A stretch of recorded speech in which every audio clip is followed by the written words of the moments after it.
Good? Yep. Good. All right, part two here. I'm kind of fill in to see if I wanted to thank, first off, my lovely bride for all the work she does with Campaign for Liberty. You know, guys don't recognize maybe how much work she really does. I mean, it's not just here. It's all week long. I mean, she sacrifices a lot. So I love her. She's a warrior. We should be proud of her. And I want to thank my good friend Jim Hageman. That was some good stuff there. Kind of a tough act to follow. I'm going to kind of fill in here. My presentation is, if I can find my glasses here. What we're going to talk about tonight is a little bit of an overlap of what Jim was talking about, but I wanted to get into more of the constitutional part of what our money is in this country.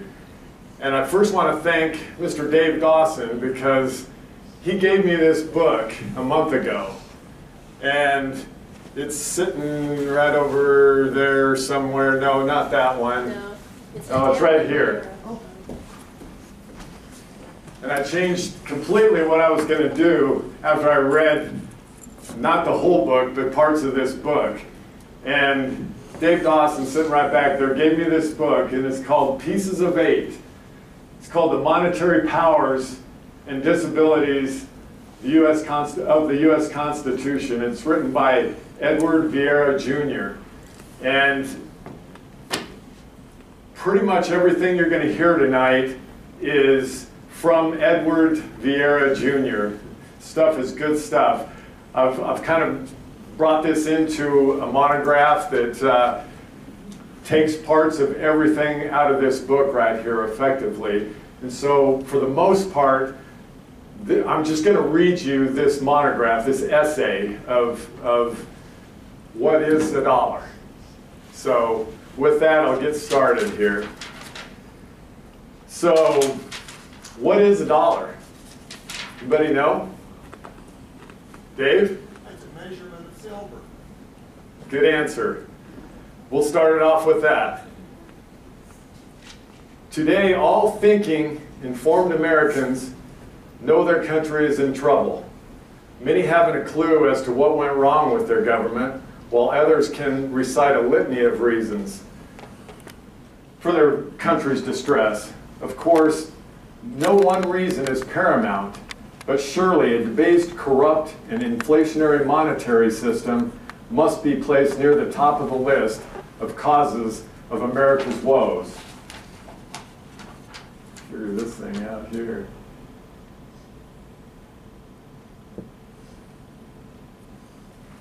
So what do we do about it? Bob, you jumped one. Did I jump one? Let's see. Just leave them on. No, we're good there. Yeah, we're good. So what do we do about it? This essay presents in irrefutable fashion the legal and economic history of the dollar and of the dollar's role in America's monetary system as originally devised by the Founding Fathers. It also analyzes the Coinage Act of 1792, signed into law by President Washington, which put into effect the monetary system the founders had previously outlined in the Constitution.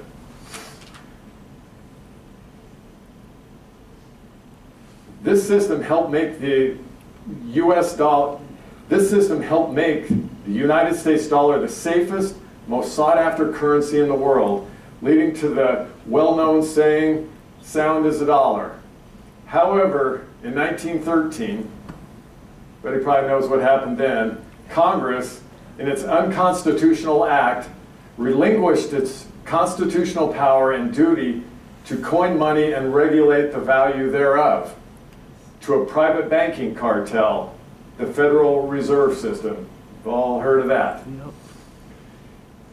The ensuing years witnessed a gradual abandonment of the Founding Fathers system based on silver and gold coins. and the insidious substitution of a paper currency system based on irredeemable, learned from Jim Hageman, fiat Federal Reserve notes, which continue to circulate today only because of the public's misplaced confidence. And that's all it really is. It's just confidence. There's nothing behind it. If you have confidence in your federal government, then you're okay with your money. But a lot of people don't. We've got $19 trillion in debt. We've got unfunded liabilities of who knows what, $100 trillion plus. So there again, what do we do about it is the question.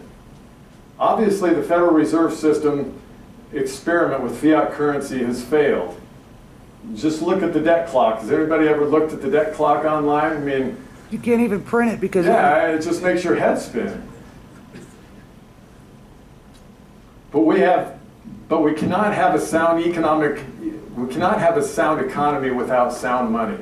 That means we must return to a monetary system based on silver and gold coins, as the Founding Fathers wisely specified. This will require an action by Congress to rectify its mistake of 1913 by abolishing the Federal Reserve System and reaffirming the dollar as the coin containing 371.25 grains of fine silver. We know that Congress will take no action on its own initiative.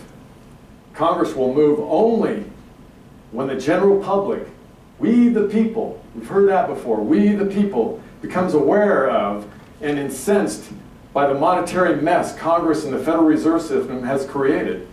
Therefore, everyone concerned with the money issue must bring the facts to the attention of as many Americans as possible. That's what I'm trying to do tonight. This essay contains more than enough documentation to convince anyone of good faith and open mind of what a dollar is. This documentation should be used in every possible way to generate public debate on the money issue. Letters to the editor, call-ins to radio shows like the Chuck Gray Show, local citizens meetings, just like here at Campaign for Liberty, and so on. All of these offer opportunities to present powerful arguments for restoration of the constitutional money system and to wrest the initiative in the public forum away from the Federal Reserve System and its apologists. As the monograph concludes, modern money has become a means for the total confiscation of private property by the government. It is therefore incumbent on those of us who understand this issue to make the truth known to others. Nothing could be more vital than to restore the monetary system with a proven track record, the one devised by our founding fathers, the real statesmen that we used to have.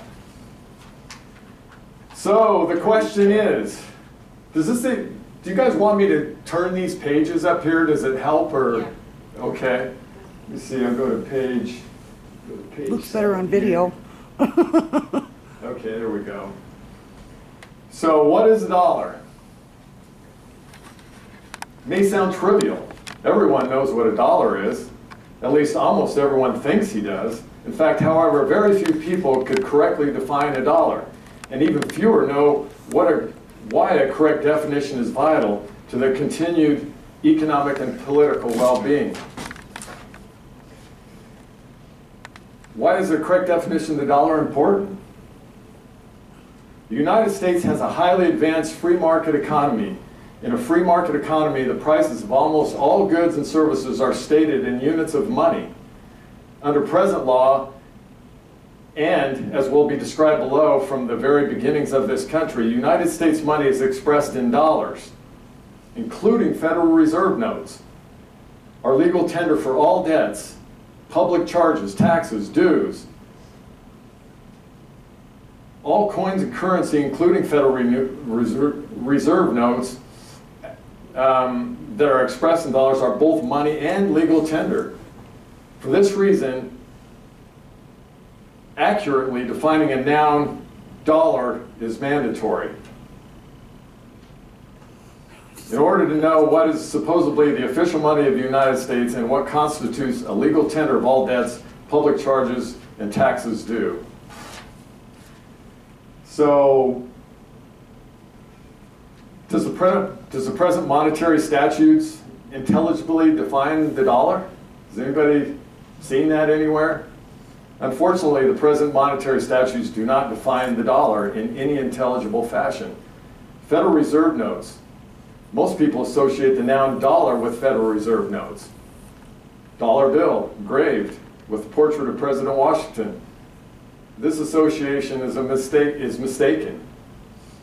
No statute defines or even defined $1. Federal FNRs, I should say that, it's a little easier to get through. An FNR, which is a Federal Reserve note, as the dollar or even a species of the dollar. Moreover, the United States Code provides that FNRs shall be redeemable in lawful money on demand at the U.S. Treasury of the United States or any Federal Reserve Bank. Thus, FNRs are not themselves lawful money. Otherwise, they would not be redeemable in lawful money, right? And if FNRs are not even lawful money, it is inconceivable that they are somehow dollars, the very units in which the United States money is expressed. Frustrates me. People are confused on this point because of the insidious manner in which FNRs evolved, actually degenerated in a more appropriate verb, from the late 1920s until today. FNRs of Series 1928 through Series 1950E carried the obligation, quote, the United States of America will pay to the bearer on demand some number of dollars. Prior to 1934, the notes carried the inscription, redeemable in gold on demand at the U.S. Treasury or gold of lawful money at the Federal Reserve Bank.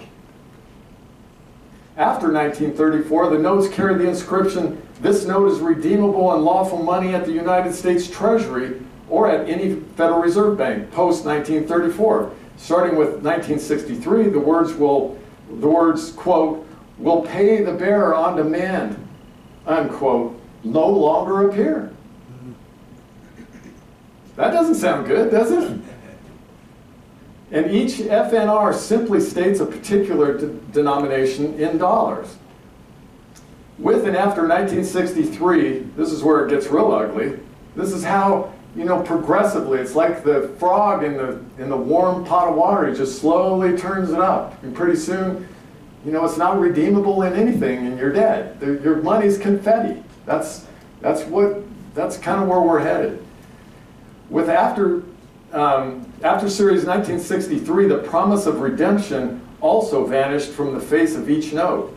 Thus, on the faces of FNRs became an apt description of banking expert John Exter, an IOU nothing currency. This change in the mere language, not dollars, when they explicitly promised to pay in gold or lawful money, they did not magically become dollars. When they stopped explicitly promising to pay anything at all. So, is this too dry for everybody? Do you guys like this stuff? I'll get through kind of the end of it here. It's kind of interesting, but anyway. I think you're a slide ahead. Oh, am I? I think you are. Let's see, is that? Let's see, yeah, you're right. Anyway, the situation of the coinage is more complex, but equally as confusing. So I'm going to kind of skip through in the essence of time here and kind of move on to toward the tail end of this thing here. So in sum, the present monetary statutes of the United States do not define the noun dollar in any unique way. Instead of monetary law, which requires clearly defined terms and rational relationships among those terms, the country's present monetary code smacks of political psychosis.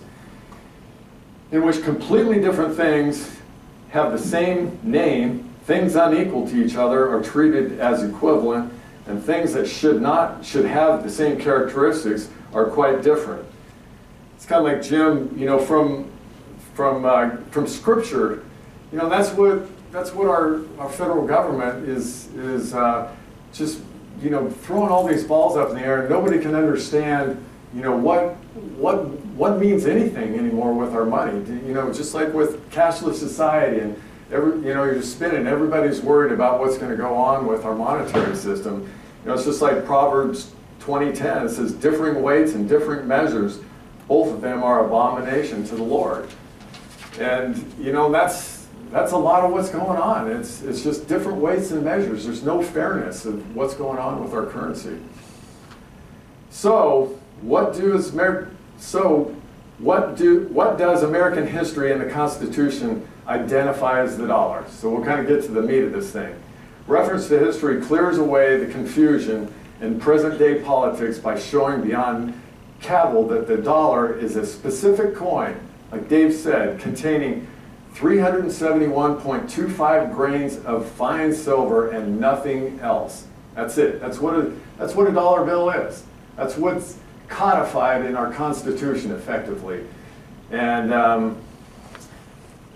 you know, the dollar in the Constitution, both Article 1, Section 9, Clause 1, and the 7th Amendment, those are the only two places in our Constitution that they even mention the dollar. Two places in the Constitution, one in the Bill of Rights. The Constitution does not define this dollar, but in the late 1700s, no explicit definition was necessary. Everyone conversant with political and economic affairs knew that the word meant the silver Spanish milled dollar. And I'm going to skip forward here real far and pass this out kind of right here at this point. So here's the Spanish milled dollar. And I kind of did a little write-up on it here, but this is what they were using for money before, you know, during the colonial days, and you know, during the Confederation, before they actually codified this into written law. And they knew, you know, what medium of exchange was and what a Spanish silver dollar was and how much it weighed.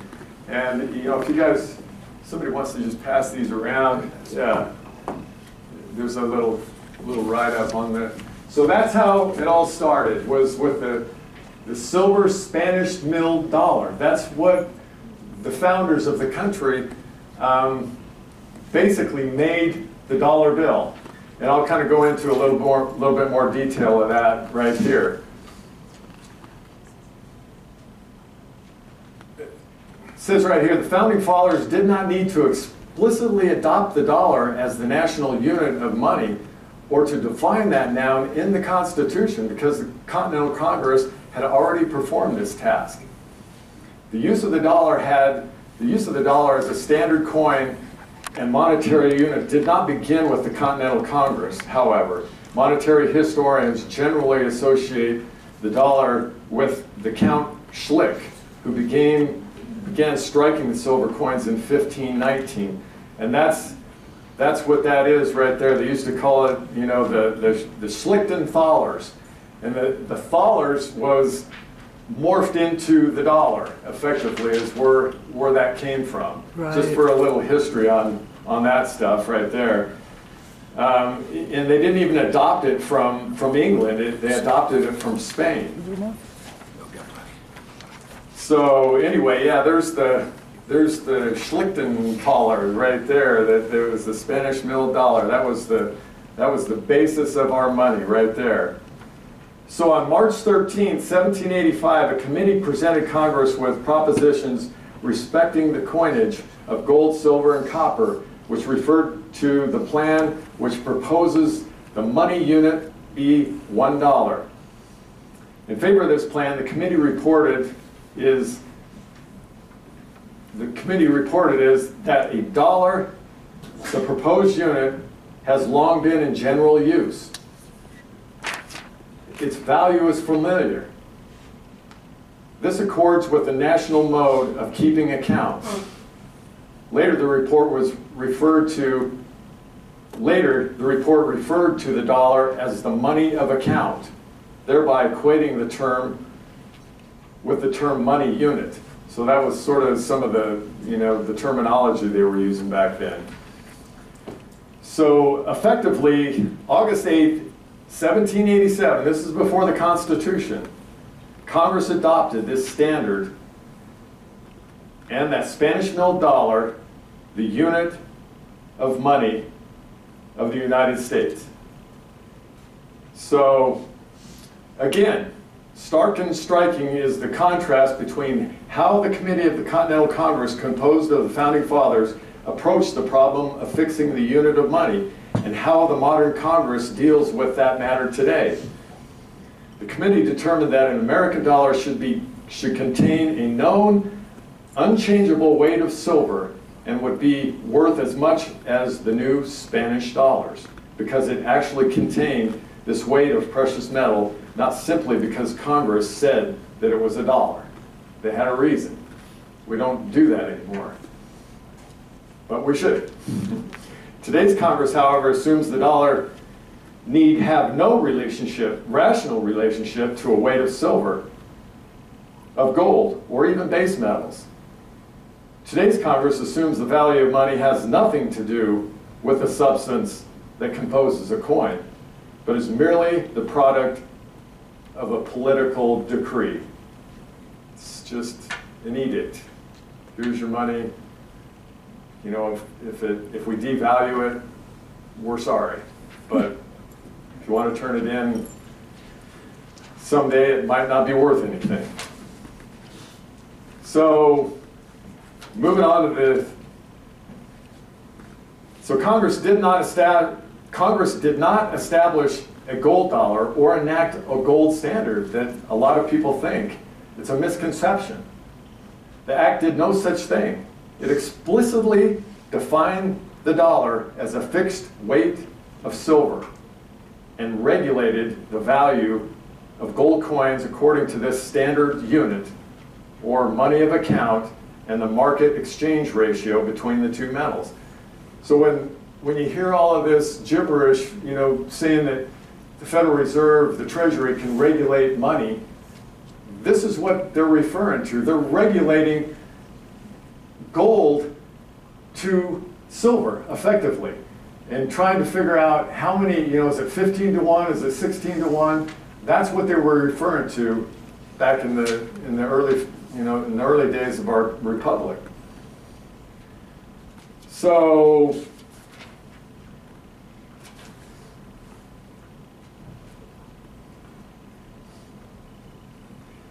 yeah, I'm going to skip right on to kind of toward the end here, because I want to get into just one last part of this here. So, in conclusion here on what is a dollar, in light of this history, the present monetary provisions of the United States Code demonstrate that official Washington, D.C. has no conception of what a dollar really is. The reason for this self-imposed ignorance is obvious. By reducing the dollar to a political abstraction, the national government has empowered itself to engage in limitless debasement, depreciation, and purchasing power of the currency.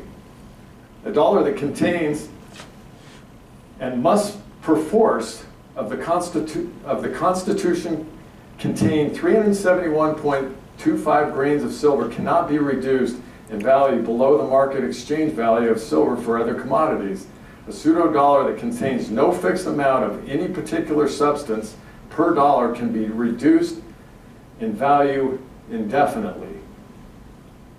As debasement of currency amounts to a hidden tax, that's exactly what it is, nobody can vote on it. Congress' silent refusal to recognize the constitutional dollar amounts to the usurpation of an unlimited power to tax through manipulation of the monetary system. Modern money has become a means for the total confiscation of private property. Yep.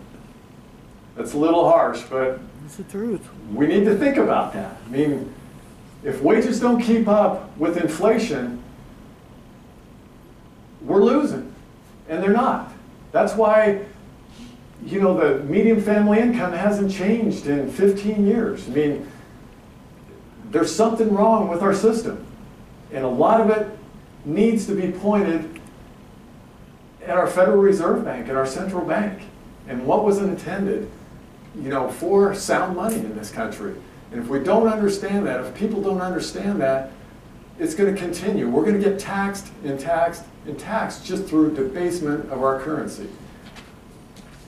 So, with all of that negativism, I kind of wanted to go into something here that's a little bit interesting to me, at least. I don't know if it's going to bore you guys, but so how does the central bank get away with that? How do they do that? Why did we let them do that? I mean, what is the reason? We've just kind of acquiesced to all of this. So you go back, and this was a neat part of this book here. It says, how is Congress, they call them bills of credit, okay? Bills of credit mean things that aren't backed by anything, money printing, just printing it out of thin air. There's no redemption. You can't get gold or silver for it. That's what a bill of credit is. And in the original, and Chuck Gray, I'm not a constitutional scholar here. Chuck's pretty good at this stuff, but in the original Articles of Confederation, in Article 9, that's kind of what they're going back to, but they can't. But that's what they're using. It says right here, in the Articles of Confederation, it said they had the new government before our Constitution had the power to borrow money or emit bills of credit of the United States. Listen closely to this. It says, why is this important? Okay, because it tells you that the power to borrow money is not the power to emit bills of credit. There's two different things. And the Articles of Confederation had both. So borrowing money is something different than creating money. And this kind of goes on to say, it says, you know, why is this important? During the Continental Congress pre-Constitution, under Article 9 of the Articles of Confederation, Congress could not borrow money because they had no credit, as the market didn't trust them. So Congress, emitted bills of credit. And they had the power to do that in the Articles of Confederation. This resulted in hyperinflation, stagflation, depression, devastating the economy.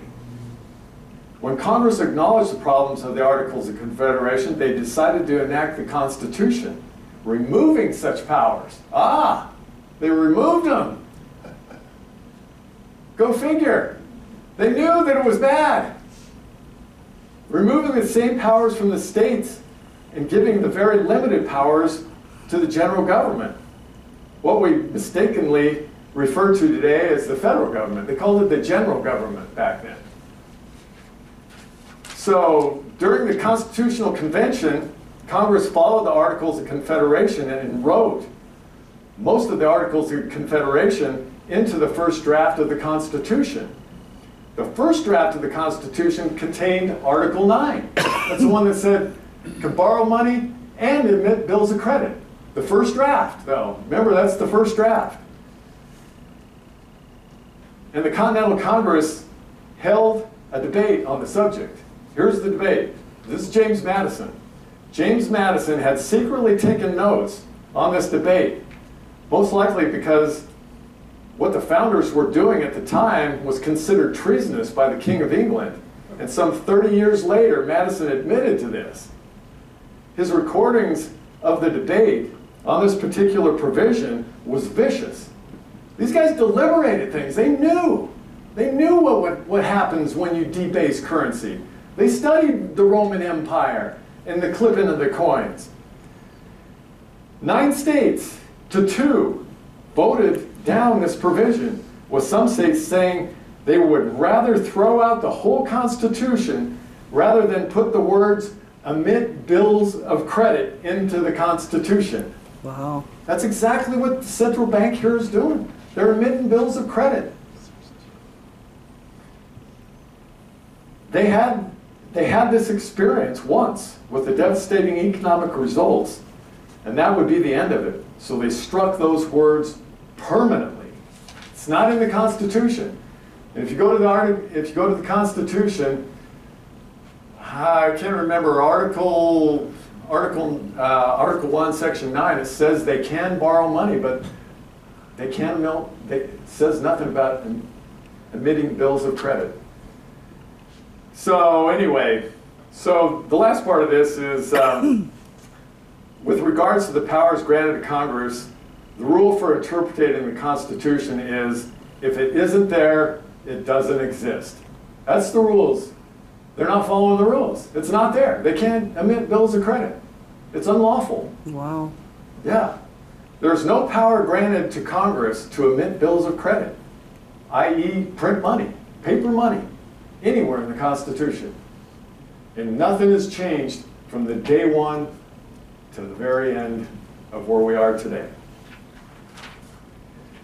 So anyway, that's, the last point, and I'll sum this thing up right now. This is kind of the last paragraph. The point was driven home by the 10th Amendment when the Bill of Rights was added to the Constitution. It reads, "The powers not delegated to the United States by the Constitution nor prohibited to it by the states are reserved to the states respectively or to the people." So, there you go. The power to emit bills of credit or issue paper money was not delegated to the United States. More, it was specifically not delegated after deliberating upon whether to or not. The power was prohibited to the states. The logical conclusion is that such powers as there may be to emit bills of credit was reserved to the people in their private capacities. So, and third, like I said before, not one word has been added to or subtracted from the Constitution since that time affecting the power of the government to emit bills of credit or issue confetti, paper money, counterfeit, effectively is what it is. Since the states is once again in the toils of an ongoing monetary inflation, that's exactly what's happened now. We've doubled our debt in just effectively Obama's reign as our president. It is my hope that this summary review of the experience, words, and deeds of the founders might shed light on some of the vexing questions surrounding it. Thank you very much.